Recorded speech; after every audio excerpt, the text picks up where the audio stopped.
講開作文咧，我哋咧第一樣嘢一定要學乜嘢啊？睇下我份筆記，呢度最重要係乜嘢？當然係呢個靚仔樣啦，冇靚仔明知你點樣可以攞5星星啊？除此之外，一定要做啲乜嘢 ？Important vocabulary 呢個我俗稱叫做萬能 vocabulary。各位同學一定要同我背咗佢，點解啊？背咗佢就一定咧可以至少你哋升一個 grade 啊？點解咁萬能啊？作文有萬能嘢嘅咩？梗係啦，我哋嚟睇下係啲乜嘢啊！嗱，你每一篇文都會寫到乜嘢？因為同所以，你可唔可以用13個方法寫因為同所以啊？唔得啊嘛，學嚟學去都係咩啊 ？Because、so 最多咪加個 therefore，係咪啊？呢度仲有咩啊？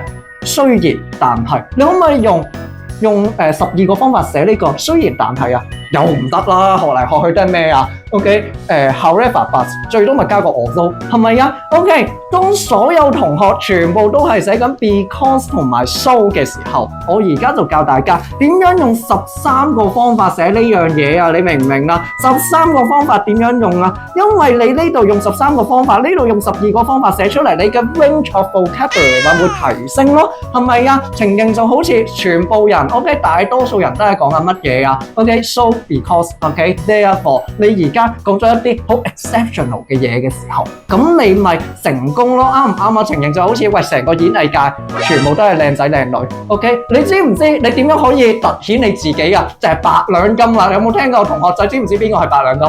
唔知嘛？嗱，我而家話俾你聽，佢咪係咯。喂，你睇落去演藝界奇才唔係啊話咁鬼樣衰，呢個咪就係 exceptional 咯。你明唔明啊 ？exceptional 就係你唔可以跟住主流走。而我哋作文一樣用字唔可以跟住主流走。如果唔係，你點樣做到5星星出嚟？做唔到，係咪啊？呢個就係我哋最勁，所以我一定會同大家講，請你背熟呢一份 OK 筆記。非主流攞5星星嘅方法，明唔明？明嘅，我哋先嚟第一個啊嚇。嗱，第一個 OK，我哋係人都知係啲乜嘢啦，就係